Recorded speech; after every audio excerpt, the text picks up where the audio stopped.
यदि व्यापार व्यवसाय नहीं चलता है, जिस कार्य को कर रहे हो 2 दिन चलता, 5 दिन बैठना पड़ता है, फिर नहीं चलता, फिर तो कितना सुंदर शिव महापुराण में लिखा है कि आटे को सेक कर उसको पंजेरी बनाओ। पंजेरी जानते हो, भगवान का प्रसाद। पंजेरी बनाओ, एक नारियल का गोला लो, गोटा, उसको ऊपर से काट कर उसमें पंजेरी को भर ली। जिस व्यापार को आप कर रहे हो उस व्यापार में चारों तरफ उसको घुमाकर शंकर जी का स्मरण कराकर, शंकर जी के चरणों से जो पानी नीचे गिरता है, वो जो पानी जलाधारी से नीचे आता है, उसकी 2 या 7 बूंद उस गोटे के अंदर डाल दीजिए और पीपल के वृक्ष के नीचे उसको इतना खड्डा खोदकर दबा दे और मिट्टी डाल दे। आकर शंकर भगवान पर दूध चढ़ा दीजिए और जल समर्पित कर दीजिए। जिस व्यापार को आप कर रहे हो वो कितनी भी घाटे में जा रहा हो, वो वापस उन्नति की ओर बढ़ना चालू हो जाता है। कितना भी घाटा लगाओ, कर्जे में भी अगर आप डूब रहे हो तो उन्नति की ओर बढ़ना चालू हो जाता है। जिनकी किडनी, लीवर काम नहीं करता, डायलिसिस चल रहा हो, किडनी काम नहीं कर रही हो, लीवर काम नहीं कर रहा हो, या किसी रूप में भी नस नाड़ियां चौक पड़ी हुई हो, तो शिव महापुराण की कथा कहती है 5 पीपल के पत्ते शंकर को समर्पित कर दो। 5 पीपल के पत्ते शंकर को समर्पित करो।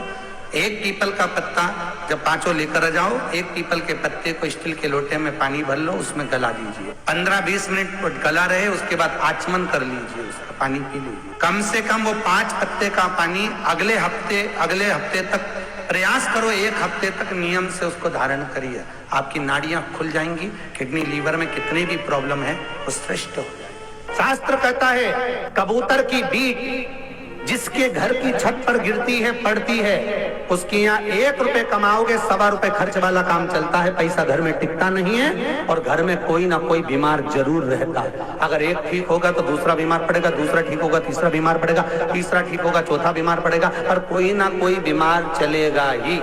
उसके घर में शांति नहीं रहती, अशांति बनी रहती है। घर में 4 लोग भी रहेंगे तो अशांति रहेगी, 2 भी रहेंगे तो अशांति रहेगी। घर से बाहर निकलेंगे तो शांति रहेगी, घर में जैसे ही गए अशांति चल। मतलब कबूतर की बीट उसकी छत पे गिर रही है, कबूतर की बीट उसके यहाँ पड़ रही। तो हमारे यहाँ फिर इसका वर्णन क्या करा? तो शिव महापुराण की कथा कहती है महाराज शंकर भगवान पर कलश के अंदर थोड़ा सा कपूर और काली तिल जल में डालकर शिव जी को चढ़ाया जाता है। उस जल को कटोरे में झेल कर लाया जाता है। घर की छत पर उसको महीने 2 महीने में 1 बार छींटा जाता है, जिससे घर से बीमारी, अशांति ये सब शांत होते हैं और घर में लक्ष्मी का आवक बढ़ती है। जिसके यहाँ कबूतर की बीट गिरती है उसके लिए, सबके लिए नहीं। जिसके यहाँ कबूतर आके बैठते हो, बीट करते हो, गंदगी करते हो, उसके लिए महीने 2 महीने में 4 महीने में 1 बार करना चाहिए।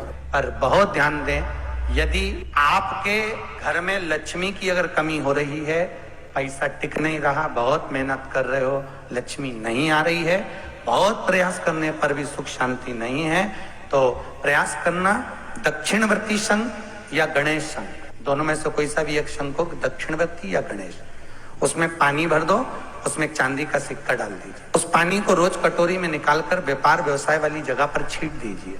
लक्ष्मी में कभी कमी नहीं आएगी, लक्ष्मी बढ़ती चली जाएगी। चाहे तो दक्षिणवर्ती शंख हो, चाहे गणेश शंख हो, दोनों में से कोई भी एक शंख हो। एक शंख होता है राक्षस शंख, जो घर में अगर आ जाता है, लोग तो लेकर आ जाते हैं उसको लोगों को तो मालूम नहीं कि कौन सा शंख। बेचने वाले ने तो समुद्र के किनारे पर बेच दिया तुमको, तुम ले भी आए, अच्छा लग रहा है, सुंदर लग रहा है। राक्षस शंख कैसा शंख होता है जो घर में जितने समय तक रखा रहता है, उस घर में कोई भी ठिकाने से नहीं देता, घर में क्लेश मचा ही देता। कभी सास बहू का, कभी बहू बेटे का, कभी किसी का, कभी किसी का। मतलब घर में या तो कोई बीमार पड़ा ही रहेगा या फिर क्लेश मचा ही देगा। जरा सा पानी गिर गया उस पे, बाटकी गिर गई उसके पीछे, सामान ऐसा हो गया उसके पीछे, भोजन ऐसा हो गया उसके पीछे। मतलब क्लेश होना है तो होना, और जरा जरा सी बात पर होगा तो समझ लो घर में कोई शंकर राक्षस व्यक्ति रखा है।